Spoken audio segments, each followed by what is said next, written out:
คุณกำลังฟังสวทแพร่ FM 91 MHz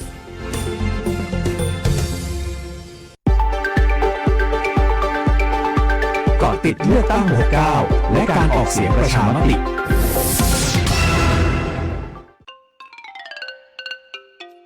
กุมภาพันธ์ต้องการ3 ใบเลือกคนที่ใช่และเลือกพรรคที่ชอบสีเขียวเลือก1 คนชมพูเลือก1 พรรคนโยบายน่ารักเลือก1 พรรคเลือก1 คนบัตรสีเหลืองต้องแสดงตัวตนใหม่เห็นชอบไม่เห็นชอบหรือโหวตลงไปครบแล้ว3 ใบไปใช้สิทธิ์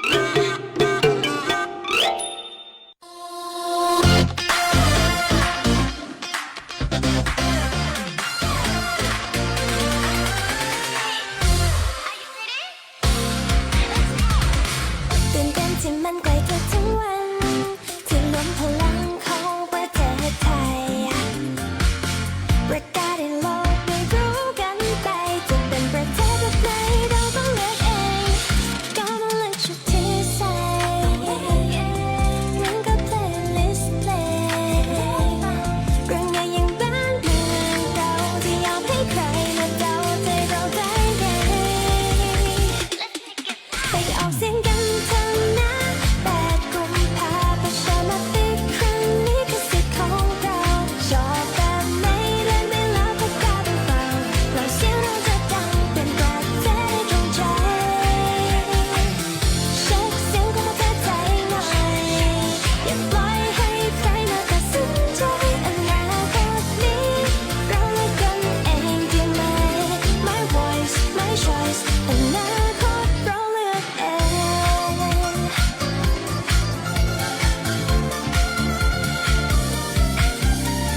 ฟังนะซิสฟังนะโปรโอกาสมาถึงมือมาใช้สิทธิ์กันนะปากกาในมือคือสิทธิ์ของเราการอนาคตแบบที่ใจก็ต้องการ8 กุมภาพันธ์ 8 โมงเช้าถึง 5 โมงเย็นมาออกเสียงประชามติและเลือกตั้งสสกันนะคะไปออกเสียงกันเถอะนะ8 กุมภาพันธ์ประชามติครั้งนี้คือสิทธิ์ของเราชอบแบบไหนเลือกได้แล้วก็กล้าเบาๆเราเสียงเราจะดังเป็นประเทศให้ตรงใจเช็คเสียงของประเทศไทยหน่อยอย่าปล่อยให้ใครมาตัดสินใจอนาคตนี้เราเลือกกันเองดีไหม My voice my choice อนาคตเราเลือกเอง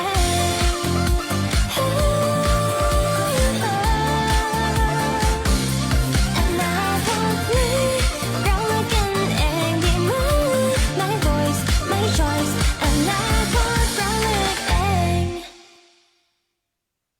สวัสดีเจ้าคุณผู้ฟังกลับเข้ามาในช่วงของก็ติดเลือกตั้ง69และการออกเสียงประชามตินะเจ้าก็อยู่ด้วยกันกึ่งชั่วโมงตรงนี้นะฮับนาตีดำเนินช่วงโดยน้องปุ๋ยพิรุณพรแสงสร้อยนะเจ้าก็ใกล้เข้ามาแล้วสำหรับการเลือกตั้งนะเจ้าในปี69นี่เนาะแล้วก็การออกเสียงประชามตินะเจ้าสำหรับในวันนี้นะเจ้าก็จะมาเชิญชวนนะคุณผู้ฟังประชาชนให้รู้จักกับแอปพลิเคชันสมาร์ทโหวตนั่นเองนะเจ้าแอปพลิเคชันสมาร์ทโหวตเนาะหลายท่านได้ยินแต่ว่าบ่เคยโหลดมาใจกำเตือนะเจ้าแอปพลิเคชันสมาร์ทโหวตก็ถือว่าเป็นตัวช่วยคู่ใจในการเลือกตั้งและก็การออกเสียงประชามตินะเจ้าช่วยจะได้นะเพิ่นบอกว่าช่วยตรวจสอบหน่วยเลือกตั้งและหน่วยออกเสียงประชามติให้เฮาได้นะเจ้าตรวจสอบข้อมูลของผู้สมัครสสแบบแบ่งเขตแบบบัญชีรายชื่อติดตามข่าวสารเกี่ยวกับการเลือกตั้งและการออกเสียงประชามติได้นะเจ้าซึ่งการเลือกตั้งก็จะมีขึ้นในวันอาทิตย์ที่8 กุมภาพันธ์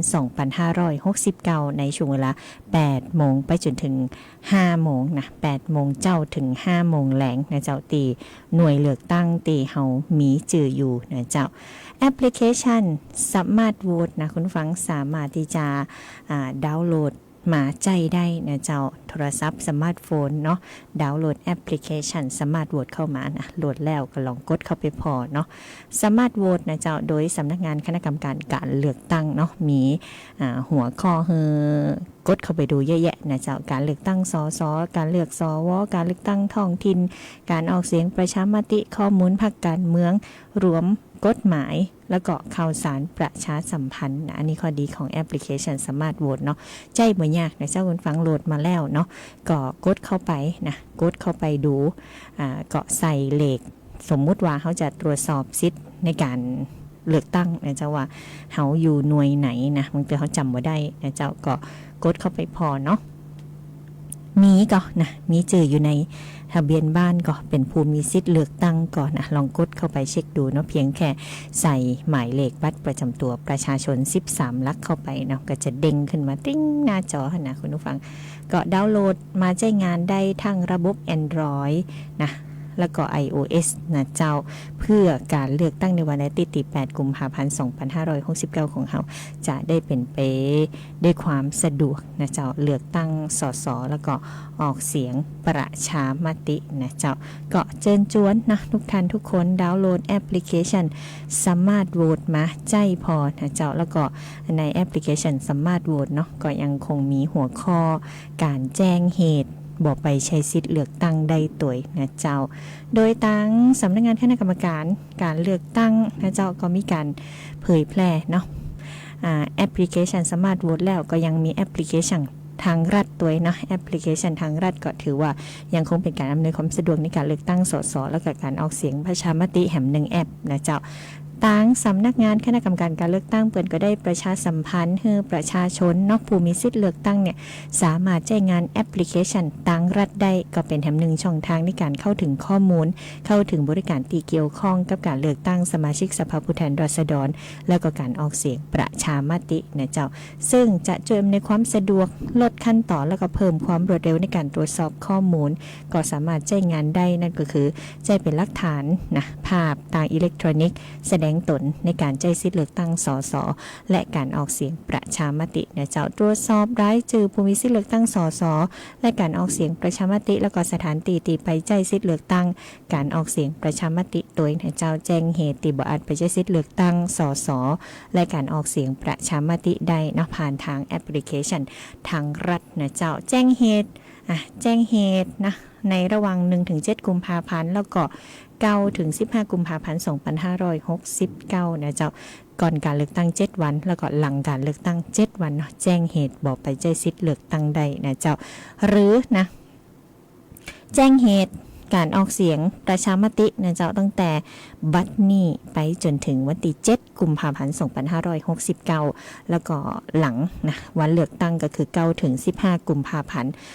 2569เนาะสำนักงานคณะกรรมการการเลือกตั้งนะก็เชิญชวนคุณผู้ฟังประชาชนเนาะบอกว่าจะเลือกนะแอปพลิเคชันทางรัฐก็ดีหรือแอปพลิเคชันสมาร์ทโหวตของกกต.ก็ดีนะเจ้าเตรียมความพร้อมก่อนวันเลือกตั้งเนาะสนับสนุนการใช้สิทธิ์เลือกตั้งเพื่อเป็นไปอย่างสุจริตเที่ยงธรรมแล้วก็ชอบด้วยกฎหมายนะเจ้าสอบถามรายละเอียดข้อมูลเพิ่มเติมจาก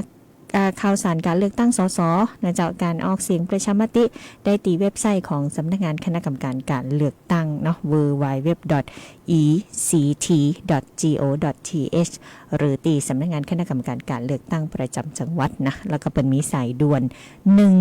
1444นะคุณผู้ฟังสามารถเข้าไปใจบริการกันได้นะอยากจะใจต่างรัฐก็ได้นะเจ้าหรืออยากจะใจ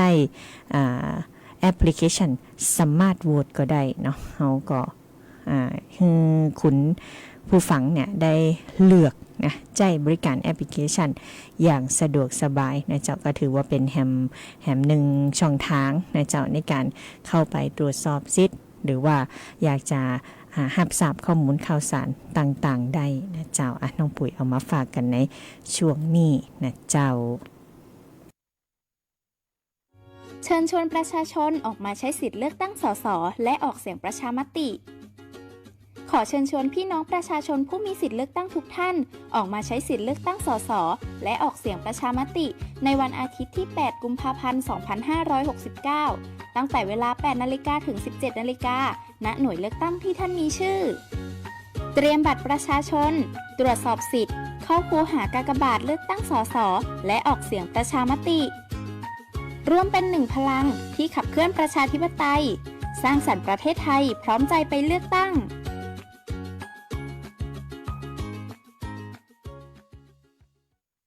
เตรียมความพร้อมเลือกตั้งและขั้นตอนการลงคะแนนเลือกตั้งสสและออกเสียงประชามติเตรียมตัวให้พร้อมเข้าคูหาเลือกตั้งสสและออกเสียงประชามติในวันอาทิตย์ที่ 8 กุมภาพันธ์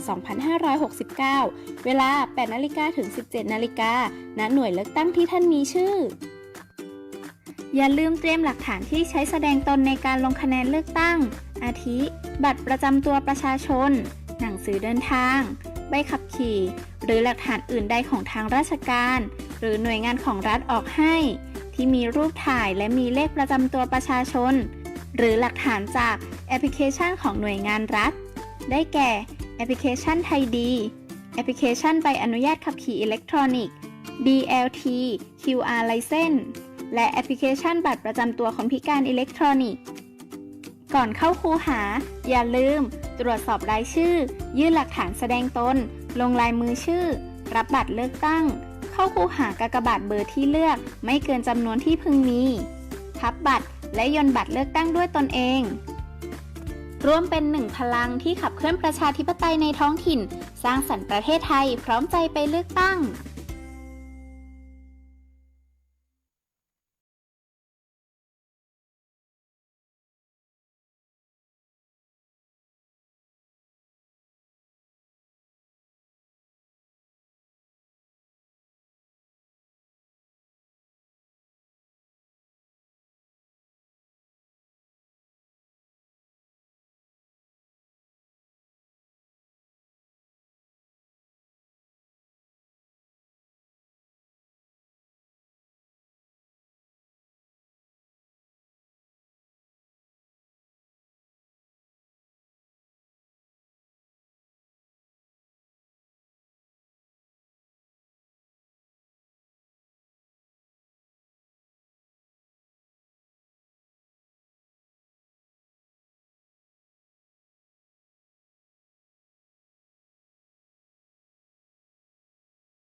ออกในตอนต่อไปค่ะ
8 กุมภาต้องการ3 ใบเลือกคนที่ใช่และเลือกพรรคที่ชอบ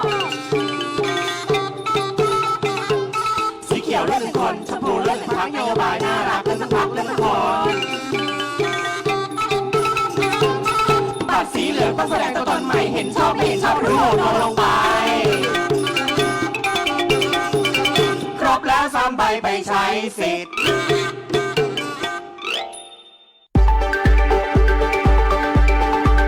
เกาะติดเลือกตั้ง 69 และการออกเสียงประชามติ กลับเข้ามาในช่วงของเกาะติดเลือกตั้ง69และการออกเสียงประชามตินะเจ้าสำหรับในช่วงนี้นะเจ้าแจ้งข้อมูลสำหรับคนพิการนะเจ้าหรือว่าผู้สูงอายุเนาะในการเลือกตั้งนะในวันที่8กุมภาพันธ์2569ที่จะถึงเนี่ยนะเจ้าบุคคลเหล่านี้ก็มีสิทธิ์เลือกตั้งเช่นกันนะเจ้าคนพิการหรือว่าผู้สูงอายุเนาะเลือกตั้งได้ง่ายๆนะสะดวกครบทุกขั้นตอนนะเจ้าโดยตีคูหานะหรือสถานตีลงคะแนนเนาะเปิ้นก็จะมีการจัดเจ้าหน้าที่นะเจ้าไว้บริการผู้สูงอายุแล้วก็ผู้พิการคนพิการตัวนะเจ้าคนพิการหรือผู้ที่ทุพพลภาพหรือผู้สูงอายุเนาะไปเลือกตั้งได้นะเจ้าง่ายๆสะดวกครบทุกขั้นตอนเนาะโดยสำนักงานคณะกรรมการการเลือกตั้งหรือว่ากกตเนี่ยเปิดมีการจัดการอำนวยความสะดวกในการลงคะแนนเลือกตั้งนะเจ้าเพื่อให้ทุกคนเนี่ยสามารถใจสิทธิ์ได้อย่างเท่าเทียมกันนะเจ้าการจัดสถานที่ลงคะแนนเนาะก็จะมีทางเดินนะเจ้าทางเดินทางเรียบต่างรถวิวแชร์เข้าออกได้สะดวกนะเจ้าคูหาจะห่างกันอย่างน้อย 1.50 เมตรนะเมตร50นะเจ้าโต๊ะวางคูหาก็จะสูงบ่เกิน 0.75 เมตรนะเจ้าการลงคะแนนเลือกตั้งและการออกเสียงเนี่ยผู้มีสิทธิ์นะเจ้าต้องลงคะแนนด้วยตัวเองเนาะโดยมีกรรมการประจำหน่วยเปิ่นจะคอยอำนวยความสะดวกนะเจ้าในการจัดเตรียมบัตรนะสำหรับผู้พิการทางสายตาตัวนะเจ้ากรณีที่บ่สามารถทำเครื่องหมายลงในบัตรเลือกตั้งหรือว่าบัตรออกเสียงเองได้เนี่ยสามารถให้ทางคณะกรรมการประจำหน่วยหรือว่าบุคคลที่ไว้ใจนะเจ้าทำเครื่องหมายลงในบัตรเลือกตั้งหรือว่าบัตรออกเสียงแทนได้นะเจ้าโดยต้องเป็นไปด้วยความยินยอมและตามเจตนาของผู้ใจสิทธิ์นะเจ้าซึ่งถือเป็นการลงคะแนนโดยตรงแล้วก็เป็นความลับตามกฎหมายนะเจ้าในวันอาทิตย์ที่8กุมภาพันธ์2569นี่เนาะก็อยากจะเชิญชวนคนพิการผู้สูงอายุผู้ทุพพลภาพนะเจ้าออกมาใจสิทธิ์เลือกตั้งในช่วงของ8โมงเจ้าถึง5โมงแลงนะที่หน่วยเลือกตั้งที่เฮามีจื่ออยู่นะเจ้าก็สามารถที่จะตรวจสอบสิทธิ์กันได้นะเจ้าแล้วก็ทุกบ้านเนาะจะได้รับนะหนังสือเอกสารคู่มือจากทางกกต.นะที่เปิ่นจัดส่งทางไปรษณีย์ไปให้นะเจ้าทุกบ้านเนาะก็ขอให้อ่านนะตรวจเช็คนะเจ้าแล้วก็ศึกษาข้อมูลในเบื้องต้นเนาะอยู่บ่ได้งอมๆวางๆก็นั่งอ่านก็ได้นะเจ้าผู้สูงอายุเนาะแล้วก็อาจจะลูกหลานนะแจ้งข้อมูลได้นะเจ้าหรือบ่เพียงแต่ผู้สูงอายุผู้พิการทุพพลภาพนะเจ้าผู้ที่ปกตินะเจ้าผู้ที่เป็นคนมีสิทธิ์เลือกตั้งเนี่ยก็ต้องศึกษาข้อมูลไว้ตัวนะเจ้าในวันเข้าคูหานะก็จะมีใครพ่องนะที่จะดูแลเฮานะคุณผู้ฟังประธานกรรมการประจำหน่วยเลือกตั้งและหน่วยออกเสียง1คนนะเจ้านะในวันที่เฮาไปเลือกตั้งนะเฮาจะหันว่ามีประธานกรรมการประจำหน่วยเลือกตั้งแล้วก็หน่วยออกเสียง1คนนะเจ้ามีกรรมการอยู่8คนนะเจ้าในการประจำหน่วยเลือกตั้งมีเจ้าหน้าที่รักษาความปลอดภัย2คนนะเจ้าแล้วก็มีกรรมการออกเสียง4คนนะเจ้าการจัดการเลือกตั้งการออกเสียงนับคะแนนนะเลือกตั้งแล้วก็ออกเสียงรายงานผลนับคะแนนเลือกตั้งออกเสียงอำนวยความสะดวกให้กับประชาชนที่มาใช้สิทธิ์เลือกตั้งที่ไปออกเสียงนะเจ้าประชุมวินิจฉัยกรณีต่างๆดำเนินการกล่าวโทษหากพบการกระทำผิดในหน่วยเลือกตั้งและหน่วยออกเสียงนะเจ้าก็จะอยู่ในความรับผิดชอบของกรรมการนะทั้ง8คนนะเจ้าประจำหน่วยเลือกตั้งแล้วก็กรรมการทั้ง4คนของหน่วยออกเสียงนะเจ้าแล้วก็จะมีเจ้าหน้าที่แหม2คนนะเจ้าหน้าที่รักษาความปลอดภัยเนาะเปิ่นก็จะดูแลความสงบความปลอดภัยบริเวณหน่วยเลือกตั้งและหน่วยออกเสียงนะเจ้าสนับสนุนการปฏิบัติหน้าที่ของกปน.และกปส.นะเจ้าและรักษาความปลอดภัยบัตรเลือกตั้งบัตรออกเสียงหีบบัตร เอกสารแล้วก็อุปกรณ์ที่เกี่ยวข้องทั้งหมดนะเจ้าก็ในวันที่8กุมภาพันธ์2569นี้นะเจ้าเฮาก็จะได้หันว่ามีคนดูแลเฮาในคูหาตัวนั่นก็คือประธานกรรมการประจำหน่วยเลือกตั้งและหน่วยออกเสียง1คนนะเจ้ากรรมการประจำหน่วยเลือกตั้งหรือกปน8คนกรรมการหน่วยออกเสียงกปส4คนนะเจ้าแล้วก็เจ้าหน้าที่รักษาความปลอดภัยแหม2คนนะคุณผู้ฟังนะก็เอามาแจ้งนะบางท่านเนาะเข้าไปแล้วภัยเป็นภัยมาใจนี่นะก็จะได้รับทราบรับรู้เนาะว่ามีเจ้าหน้าที่เนาะของในการดูแลหน่วยเลือกตั้งเจ้าหน้าที่เหล่านี้เนาะก็จะได้ประชุมร่วมกับกกต.ในการดำเนินงานจัดหน่วยเลือกตั้งอยู่แล้วนะเจ้าคุณผู้ฟังนะวันนี้น้องปุ๋ยก็นำเอาข้อมูลนะเจ้ามาฝากกันเนาะในช่วงของเกาะติดเลือกตั้ง69และการออกเสียงประชามติเนาะอยากให้ทุกท่านทุกคนนะเจ้าไปใจซิดเลือกตั้งนะก็อย่างที่บอกเนาะถ้าอยากจะสะดวกสบายเดี๋ยวนี้นะเจ้าผ่านทางอินเทอร์เน็ตผ่านทางเว็บไซต์ผ่านทางแอปพลิเคชันนะเจ้าก็จะง่ายตัวเนาะแล้วก็เฮียนหู้ได้แบบบ่ยากนะเจ้าคุณฟังนะใครที่ชื่นชอบทางอิเล็กทรอนิกส์จีนะก็ไปดาวน์โหลดแอปพลิเคชันสมาร์ทโหวตแอปพลิเคชันต่างรัฐนะมาเช็คข้อมูลกันก่อนได้ที่เขาจะเข้าสู่คูหาเลือกตั้งนะเจ้าแล้วก่อนในหันเนาะเปิดยังมีข้อมูลข่าวสารประชาสัมพันธ์มีข้อมูลของภาคการเมืองนะเจ้าเขาอาจจะง่อมจะวังเขาก็เข้าไปพอได้ นะคุณผู้ฟังนะเข้าไปศึกษาข้อมูลได้โอ้ในหันมีอย่างพองนี่นะคุณผู้ฟังเขาก็จะได้หู้นะเจ้าได้หู้ได้หันเนาะก็ฝากกันไว้ด้วยเนาะข้อมูลข่าวสารที่เป็นประโยชน์นะเจ้าน้องปุ๋ยเอามาประชาสัมพันธ์ให้ท่านได้ติดตามข้อมูลข่าวสารก็ติดเลือกตั้งนะเจ้าเสียงของเฮานั่นสำคัญผู้มีสิทธิ์เลือกตั้งนะเจ้าก็เชิญชวนออกมาใจสิทธิ์เลือกตั้งกันตัวนะ8กุมภาพันธ์2569นะเจ้า8โมงเจ้าถึง5โมงแลงเนาะ8 นาฬิกาถึง17 นาฬิกานะเจ้าวันนี้ก็ต้องขอบคุณทุกท่านทุกคนที่ให้เกียรติติดตามรับฟังข้อมูลข่าวสารนะเวลาผ่านไปอย่างรวดเร็วนะเกินชั่วโมงของเฮาเนาะประชาสัมพันธ์เรื่องของการเลือกตั้งในปี69แล้วก็ที่สำคัญเนาะการออกเสียงประชามตินะเจ้าบัตรมี3สีนะสีเขียวสีชมพูนะเจ้าแล้วก็สีเหลืองนะคุณผู้ฟังนะฟังกันให้ดีอ่านกันให้ดีนะเจ้าแล้วก็ไปใจสิทธิ์เลือกตั้งเนาะวันนี้ลาคุณผู้ฟังไปก่อนนะเจ้าวันผูกกันมาปะกันได้ใหม่นะในช่วงของเกาะติดเลือกตั้ง69เจ้าวันนี้น้องปุ๋ยพิรุณพรแสงสร้อยนะเจ้าก็ต้องลาไปแล้วเนาะสวัสดีเจ้า8 กุมภาต้องการ3 ใบเลือกคนที่ใช่และเลือกพรรคที่ชอบสีเขียวเลือก1 คนชมพูเลือก1 พรรคนโยบายน่ารักเลือก1 พรรคเลือก1 คนบัตรสีเหลืองต้องแสดงตัวตนใหม่เห็นชอบไม่เห็นชอบหรือโหวตลงไปครบแล้ว3 ใบไปใช้สิทธิ์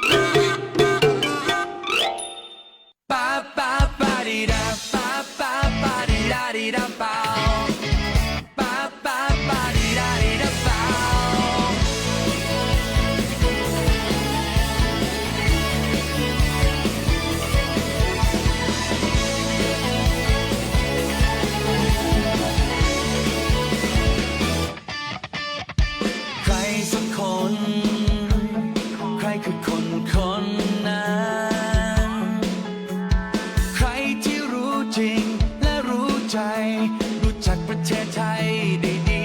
กว่าใครเสียงของเรานั้นสำคัญเสียงที่คอยชี้ทางอย่าให้ใครมาชี้นำใช้สิทธิ์ใช้เสียงเรานำทางมาเถิดนะเรามาเถิดนะออกมาใช้สิทธิ์ไปด้วยกันเลือกคนนั้น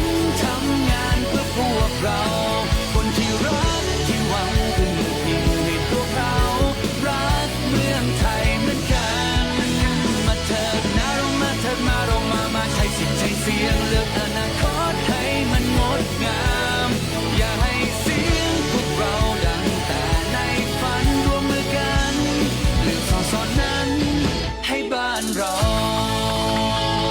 น้องวอเตอร์มาแล้ว มานักมาเถอะมันเป็นเรื่องสำคัญวันที่8กุมภาพันธ์พวกเรามีนัดกันตั้งแต่8 โมงเช้าถึง5 โมงเย็นวันนี้ต้องเน้นอย่าเล่นต้องเลือกตั้งหนึ่งเสียงของท่านไม่ใช่แค่กระดาษต้องเลือกคนฉลาดไปทำงานเพื่อเรารักใครชอบใครก็ไม่มีขัดกากบาทให้ชัดวัดกันที่นโยบาย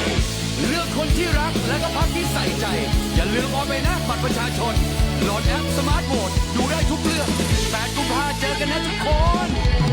มาเถิดนะเรามาเถิดมาออกมาใช้สิทธิ์ไปด้วยกันเลือกคนนั้นทำงานเพื่อพวกเราคนที่รักที่หวังพึ่งพิงให้ตัวเขารักเมืองไทยเหมือนกันมาเถิดนะเรามาเถิดมาเรามาใช้สิทธิ์ใช้เสียงเลือกอนาคตให้มันงดงามอย่าให้เสียงพวกเราดังแต่ในฝันร่วมมือกันเลือกสอนั้นให้บ้านเรา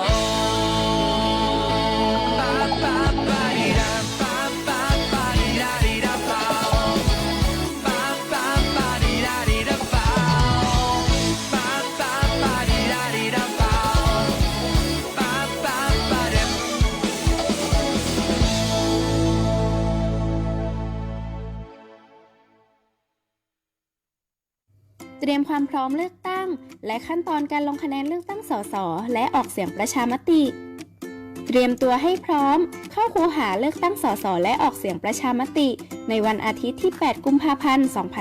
2569 เวลา 8 นาฬิกาถึง 17 นาฬิกาณ หน่วยเลือกตั้งที่ท่านมีชื่อ อย่าลืมเตรียมหลักฐานที่ใช้แสดงตนในการลงคะแนนเลือกตั้ง อาทิ บัตรประจำตัวประชาชน หนังสือเดินทาง ใบขับขี่ หรือหลักฐานอื่นใดของทางราชการ หรือหน่วยงานของรัฐออกให้ ที่มีรูปถ่ายและมีเลขประจำตัวประชาชน หรือหลักฐานจากแอปพลิเคชันของหน่วยงานรัฐ ได้แก่แอปพลิเคชันไทยดีแอปพลิเคชันใบอนุญาตขับขี่อิเล็กทรอนิกส์ DLT QR License และแอปพลิเคชันบัตรประจำตัวคนพิการอิเล็กทรอนิกส์ ก่อนเข้าคูหาอย่าลืมตรวจสอบรายชื่อยื่นหลักฐานแสดงตนลงลายมือชื่อรับบัตรเลือกตั้งเข้าคูหากากบาทเบอร์ที่เลือกไม่เกินจำนวนที่พึงมีพับบัตรและย่นบัตรเลือกตั้งด้วยตนเองร่วมเป็นหนึ่งพลังที่ขับเคลื่อนประชาธิปไตยในท้องถิ่นสร้างสรรค์ประเทศไทยพร้อมใจไปเลือกตั้ง